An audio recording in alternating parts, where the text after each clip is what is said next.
Жертва насилия. Какая она? Какие черты в жертве привлекают преступника?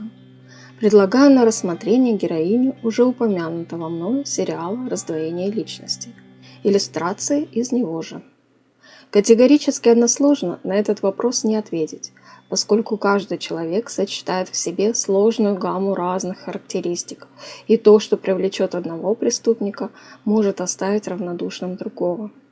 Играет ли свою скрипку привлекательность и притягательность жертвы?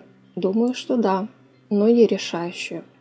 Понятно, что юные девушки сладкого возраста – самая желанная и легкая добыча, но не силой притяжения своей красоты и притягательности, а скорее беззащитностью. Девочка еще не знает ни мира, ни мужчин, ни себя.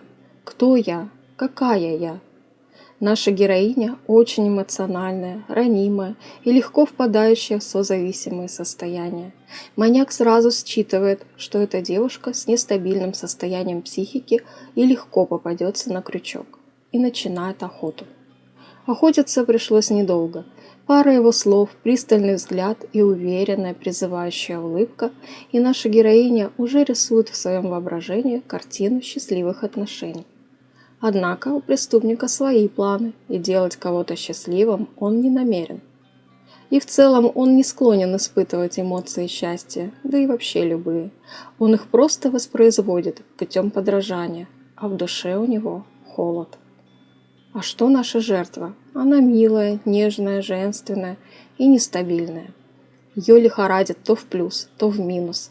Она минутой в эйфории после его ласк, а неделю в отчаянии после его очередного выкрутаса.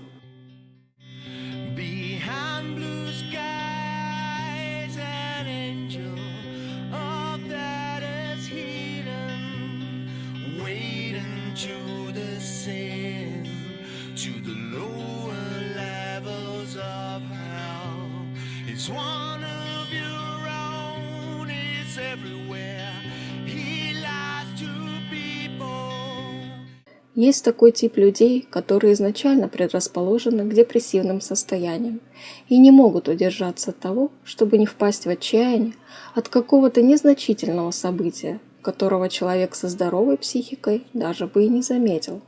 А тут такое горе, любимый пропадает на неделю. Ей это невыносимо быть в неведении. Даже телосложение жертвы говорит о том, что она хрупкая, уязвимая, слабая. Такое телосложение имеет название астенического, согласно определению немецкого психиатра Кречмера. По его теории, именно внутренний мир рисует внешний образ человека, между которыми существует тесная связь. Астеники – это, как правило, худощавые люди, подверженные неуверенности и мнительности. Это делает астеника тревожным, беспокойным и рассеянным. Посмотрите на нашу героиню. Маньяк легко закручивает ее в спираль. После славно и приятно проведенного романтического вечера он пропадает на несколько дней, не отвечает на звонки, оставляет в полном неведении. Что в это время делала бы женщина со здоровой психикой? Она спокойно продолжала бы жить своей собственной жизнью, занимаясь обычными и любимыми делами, предаваясь своим увлечениям, хобби. А в момент, когда манипулятор соизволил бы ей позвонить, она бы рассеянно отвечала, пытаясь вспомнить его имя. «Саша? Вася? Петя. И что тебе нужно, Петя?» А что делает наша героиня?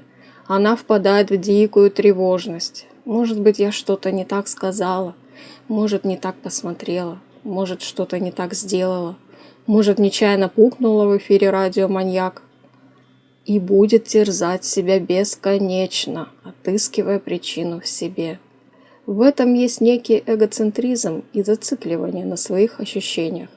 Она даже не допускает мысли, что кроме нее есть еще и второй участник отношений, и у него свои мотивы, далеко не радужные. И маньяк дерзко играет в свои игры, манипулируя ее чувством вины и неуверенности. И он сделает все возможное, чтобы у нее был только один вариант проживать свою жизнь, его жизнь, по его правилам. У нашего маньяка есть две параллельные нити взаимодействия с женщинами. временные ситуативные жертвы и постоянная долгоиграющая жертва. Удобненько так. Какова же должна быть сила гнева, чтобы творить свои темные делишки со всеми этими женщинами? И эта сила велика.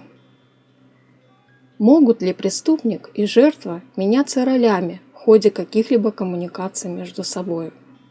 Следуя теории треугольника Карпмана «спасатель, преследователь, жертва», все участники драматического процесса могут меняться местами, причем до бесконечности, если связка сильная и приправленная эмоциями.